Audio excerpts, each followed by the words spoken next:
Hey guys, welcome to another video of comics you want. It will going to be an exciting one, as today I'm going to go through DC Comics. Today's comic is Batgirl number 9. So there's a new popular app in Burnside, this one with the worst name, Pronghorn. Looks to be a catch-all delivery service, where messengers wear matching uniforms and everything. You know, they tried this in New York and other cities right at the height of the dot-com boom, and it was a disaster. But you still see bike messengers pedaling around with urbanfetch.com bags, so at least there's some legacy.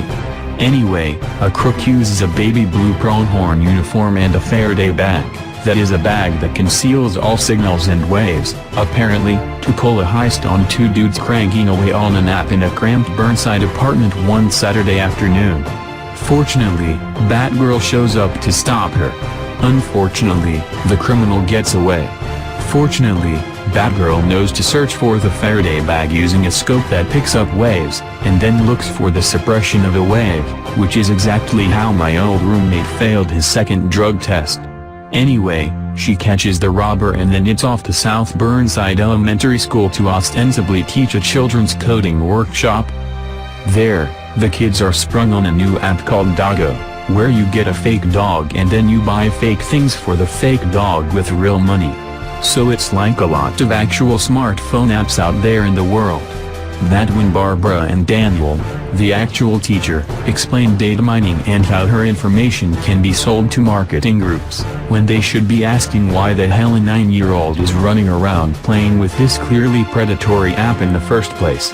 No time to ruminate on that, though, as Barbara heads back to her now solely inhabited apartment to find a license on her stoop sobbing. Barbara invites her in to learn that though she was okay with her wife Jo being artificially inseminated initially, she has changed her mind, and now questions the entire relationship. Barbara pats her on the back and says there, for about 20 seconds, and then immediately fucks off into her bedroom to write a paper for librarian school. She'll be lucky if Allie isn't bleeding out in her living room from a self-inflicted head wound when Barbara is finished. Babs has trouble writing the paper because there's so much on her mind, so she medicates and tries to apply the eidetic memory on-off switch that helped her beat up that crazy ninja lady in South Korea.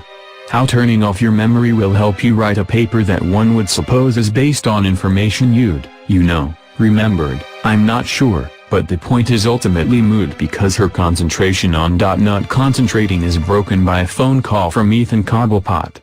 He's invited her to a charity masquerade ball, because that's a thing super wealthy people do I think. Before she heads out, she notices that the Doggo app seems to capture a lot of Batgirl cameos, and Barbara wonders if it is actually technological surveillance of her. And to make matters more obvious, the Doggo app is part of Ethan Cobblepot's app-making company. Hoo boy. That evening, the ball is held at the Burnside Museum of Modern Art, which I hear is just as good as the Gotham City Museum but definitely not as many top-tier artists. There's a pretty cool double-page spread where Barbara and Ethan are bullshitting around a classy pool, among some modern sculpture, and of course Ethan is wearing the telling and super creepy bird face mask popularized by the plague doctors of the Middle Ages, when he whips her around a corner and gives her a smooch before telling Babs that he bought her a toothbrush. She's relieved that they're going to fuck, but decides this is an opportune time to sneak out of the party and go break into Ethan's office.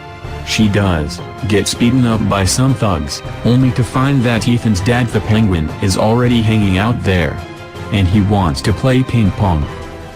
I guess this was sort of a day in the life of Barbara Gordon, though it sure felt like she was just scrolling through plot points to refresh the reader on the current status quo before the big last page reveal that was, arguably, the only really interesting thing in this issue.